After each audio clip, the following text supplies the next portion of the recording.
Bismillah, Assalamualaikum warahmatullahi wabarakatuh. Alhamdulillah, wassalatu ala rasulillah wa ala alihi wa sahbihi wa man walah. La hawla wa la quwata illa billah, amma ba'du. Alhamdulillah, hari ini kita sambung kembali materi kita. Kita masuk ke materi persamaan dan perbedaan antara huruf-huruf yang keluar dari tenggorokan atau huruf-huruf yang makhrajnya dari al-halq. Ya, ini ada 6 huruf. Nanti kita jabarkan gimana saja persamaan dan perbedaannya. Yang pertama, kita ke persamaan dan perbedaan antara huruf hamzah dengan huruf ain. Di mana kedua huruf ini ketika pelafalannya seringkali tertukar. Kenapa demikian ya? Kita lihat dari persamaan huruf hamzah dengan huruf ain. Mereka keduanya keluar dari tenggorokan. Karena memang sama-sama dari huruf al-halq, dari huruf yang keluar dari tenggorokan. Sama-sama dibaca tipis. Sama-sama dibaca jahar, yaitu udara atau nafas terhenti.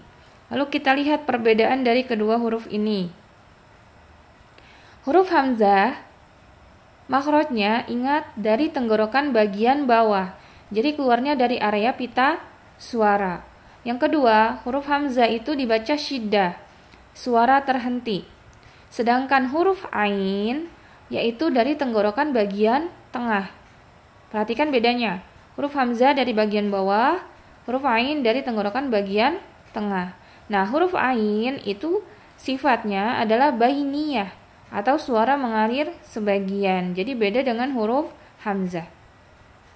Nah, kita mulai praktik pelafalan huruf hamzah dengan huruf ain. Seperti apa bedanya?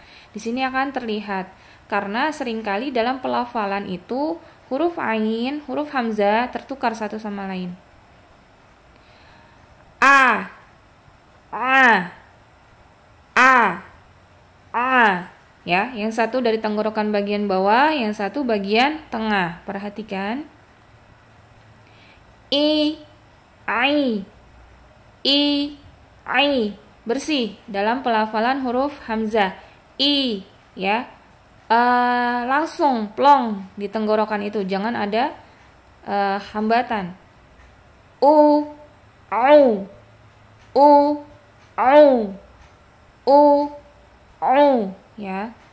Jangan hamzah dibaca u juga, ain dibaca u juga. Jadi sama. Harus dibedakan. Bagaimana praktiknya dalam kata atau dalam kalimat ya? Ini seringkali dalam ta'awuz. Ta'awuznya ini hamzah berdekatan dengan huruf ain. Ya, bedakan huruf hamzah terlebih dahulu baru huruf ain. A'udzu billahi. Jangan a'u ya. Huruf untuk ancang-ancang ke huruf ain, huruf hamzahnya sudah masuk ke huruf ain, sudah naik terlebih dahulu. Hamzah di tenggorokan bagian bawah dulu, baru naik ke tenggorokan bagian tengah untuk menyebutkan huruf ain. A, buka dulu. A, ya. Hamzah kan dia plong bacanya, tidak ada hambatan, keluar dari pita suara. Dia sifatnya juga jahar dan syiddah. A'udzu, a'udzu. Kemudian contoh yang kedua, pada saat kondisi huruf ain sukun. Kalau tadi kan keduanya berharokat ya. Hamzah fathah, ain dhammah. Nah, kalau ini di surat Al-Fatihah, huruf ain kondisinya adalah sukun. Seringkali dibacanya itu menyerupai dengan huruf hamzah. Sedangkan huruf ain ingat dia ada sifat bainiyah, ada mengalir suara sebagian. Iyyaka na'budu. Iyyaka na. Jadi jangan dibaca iyyaka na'budu. Huruf ain apa huruf hamzah terdengarnya? Ya, na. Berhenti, jadinya tidak mengalir suara. Nah, sedangkan huruf ain harus mengalir sebagian dan makhrajnya harus di tengah tenggorokan. Iyyaka na'budu. Iyyaka jangan diberhentikan na'budu. Jangan dibaca iyyaka na'budu ya. Jadi berganti huruf ainnya ke huruf hamzah. Harus jelas bedanya antara huruf hamzah dengan huruf ain. Iyyaka na'budu. Seperti itu membacanya pada saat kita membaca surat Al-Fatihah. Kemudian yang selanjutnya kita ke persamaan dan perbedaan antara huruf H dengan huruf H. H dan H. Persamaannya apa saja dari kedua huruf ini? Semua sifatnya antara huruf H dan H itu sama. Baik hamas, rokhwah, istifal, dan invita. Lebih jelasnya bisa disimak di video-video sebelumnya ya, sudah menjelaskan makhraj dan sifat dari kedua huruf ini. Ya, pokoknya intinya keempat sifat ini sama semuanya. Yang kedua, perbedaannya antara huruf H dengan huruf H. Huruf H yaitu makhrajnya dari tenggorokan bagian tengah. Ya, H itu sama dengan makhraj huruf ain ya, tenggorokan bagian tengah keluarnya. Dan huruf H itu makhrajnya dari tenggorokan bagian bawah, sama dengan makhraj huruf hamzah ya. Jadi jangan tertukar kedua huruf ini. Mari kita praktekkan pelafalannya dari kedua huruf ini, karena seringkali tertukar ini bacanya keduanya.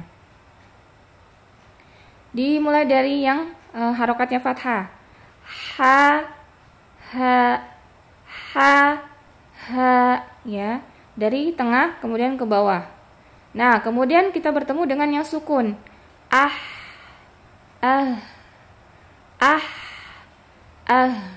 ya.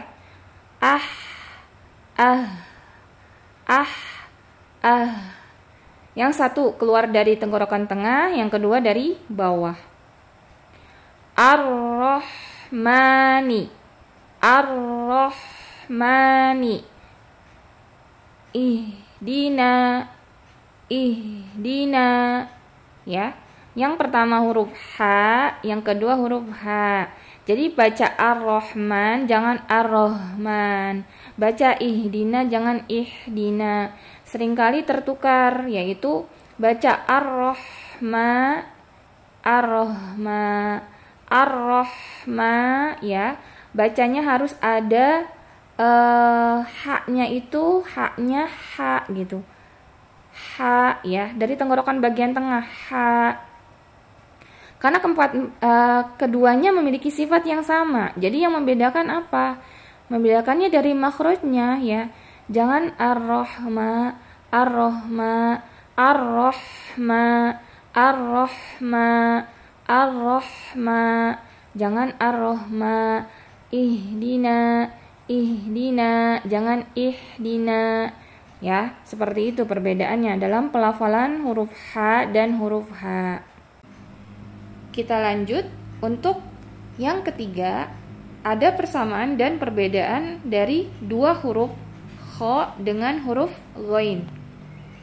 Apa persamaan dari kedua huruf ini? Yang pertama, dari makhraj. Kedua huruf ini keluar dari tenggorokan bagian atas. Yang kedua, ada sifat yang sama, bahkan 3 sifat ya. 3 sifat yang sama dari kedua huruf ini, yaitu rokhwah, isti'la, dan invita. Yaitu suaranya mengalir deras dan sama-sama huruf yang dibaca tebal. Perbedaannya apa?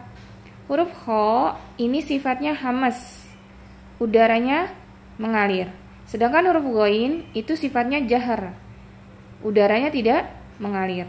Jadi jangan sampai kedua huruf ini ya, karena ada bedanya ini, huruf kha harus udaranya mengalir, sedangkan huruf ghain tidak ada udara yang mengalir. Kita praktekkan dalam pelafalan kedua huruf ini, meskipun kedua huruf ini tidak terlalu kelihatan tertukar satu sama lain. Beda dengan huruf yang tadi kita sebutkan sebelumnya. Kha, gha, akh, ya. ada udara yang mengalir. Sedangkan huruf ghain ya. Kalau kita letakkan kita letakkan tangan di depan mulut kita, itu tidak ada hangat ya. Tidak ada hangat yang keluar. Kalau kita menyebutkan huruf kha, terutama yang sukun, ya. Itu ada hangat di telapak tangan kita. Kalau kita letakkan telapak tangan kita di depan mulut kita. Sedangkan ghain ya, tidak, karena sifatnya jahar. Nah, kedua huruf ini ya, yang membedakannya itu hamas dengan jahar. Meskipun pada saat pelafalan jarang sekali tertukar. Beda dengan 4 huruf sebelumnya yang kita sudah sebutkan. Kemudian kita ke contoh pelafalan kata dari huruf ghain dan huruf kha. Ghairil maghdubi, ghairil maghdubi, ghairil maghdubi, fala takhshawhum, fala takhshawhum. Demikian materi untuk persamaan dan perbedaan huruf-huruf yang keluar dari tenggorokan atau al-halq. Semoga bisa dipahami, kita bisa praktekkan, dan semoga bisa bermanfaat untuk kita semua. Amin. Insyaallah. Subhanakallahumma wa bihamdika asyhadu an la ilaha illa anta astaghfiruka wa atubu ilaik. Assalamualaikum warahmatullahi wabarakatuh.